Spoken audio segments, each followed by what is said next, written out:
For so many people, the path to parenthood isn't always a straight line. But for decades now, since the late 1970s, one amazing medical advancement has offered a powerful new start: in vitro fertilization, or IVF. Just look at this number, nearly 10 million. That's not just a statistic. That's almost 10 million babies born into loving families thanks to IVF since it first succeeded back in 1978. It's just a profound testament to a procedure that has changed the world, one family at a time. So, what is IVF, really? Well, at its heart, it's about taking that miraculous moment of conception and bringing it into a very safe, very controlled laboratory setting. It's a whole series of steps, all designed to give an embryo the best possible start on its journey. All right, so let's walk through it. Now, you might think the IVF process kicks off in the lab, but it actually starts much, much earlier. This first phase is all about preparation, getting everything perfectly set up for success.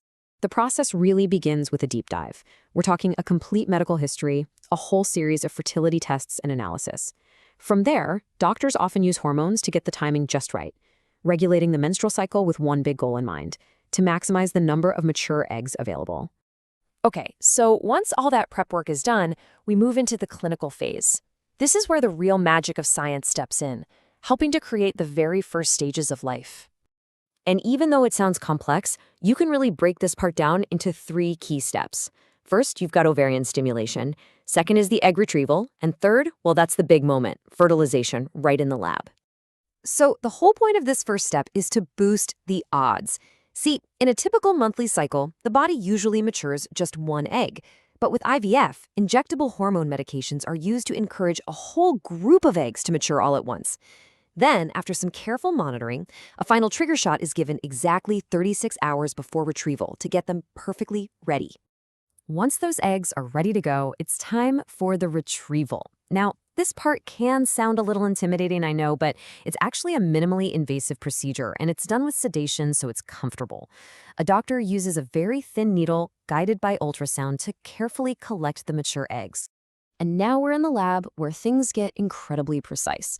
Embryologists use this amazing technique called ICSI.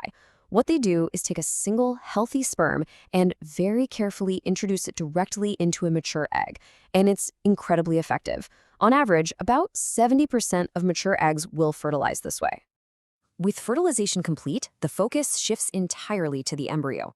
For the next 5 to 6 days, it's on this critical, microscopic journey of growth, all happening under the watchful eyes of the lab team. So how do they know it actually worked? Well, the very first milestone they look for is something called the 2PN stage. It sounds technical, but 2PN just means they can see 2 pronuclei under the microscope, one with the egg's genetic material and one with the sperms. It's the definitive green light that says we have successful fertilization. From that point on, a healthy embryo just starts dividing. By day 3, it's already reached what's called the cleavage stage, which is about 8 cells. But the ultimate goal, the finish line they're hoping to reach, is the blastocyst stage. That happens around day 5 or 6, when the embryo is much more developed and ready for transfer. And what's really fascinating is that this timeline gives doctors vital information. It's like being a detective.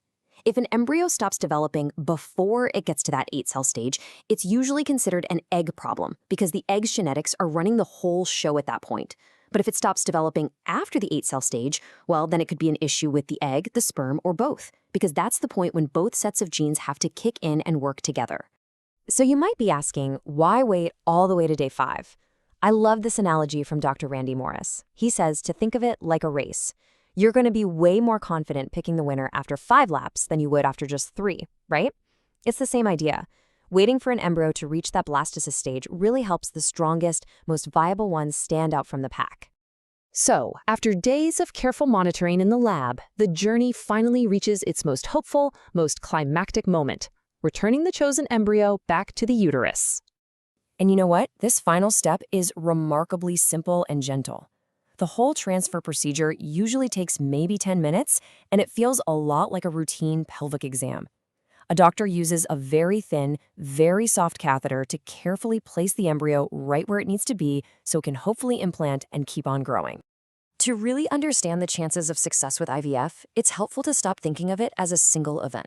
It's much more like a numbers game of hope, where every single step is designed to maximize the potential for a great outcome. Here's the reality. There's a natural drop-off at every stage. Not every egg retrieved will be mature. Not every mature egg will fertilize. And not every embryo that fertilizes will grow into a healthy blastocyst. This is completely normal. And it's exactly why starting with multiple eggs is so critical. It simply increases the odds of having a chromosomally normal embryo at the end of the process. Let's look at how the numbers actually stack up, because they tell a powerful story. For patient under 35, if you have one blastocyst, there's about a 42% chance it's chromosomally normal. Now, if you have two, look at that jump, up to 64%. And if you get 4 or more blastocysts, wow, your chances that at least one of them is normal skyrockets to 98%. But, and this is so important, age is a really significant factor. Let's take a look at a patient who's 41. Even if she has a fantastic cycle and gets 4 beautiful-looking blastocysts, there's only a 60% chance that at least one of them is normal. And let's flip that around. That means there's a 40% chance that all 4 of them are chromosomally abnormal. This really shows why that numbers game becomes even more critical with age. When you step back and look at the whole picture, IVF is just this incredible fusion of precision science and truly profound, compassionate care. It's a journey, there's no doubt about it. But for millions, it's the journey that has created the ultimate new beginning, a family. And that kind of leaves us with a final thought to ponder. As this science and technology continues to evolve, it really makes you wonder, doesn't it? How will this powerful combination of science and hope continue to shape and build the families of tomorrow?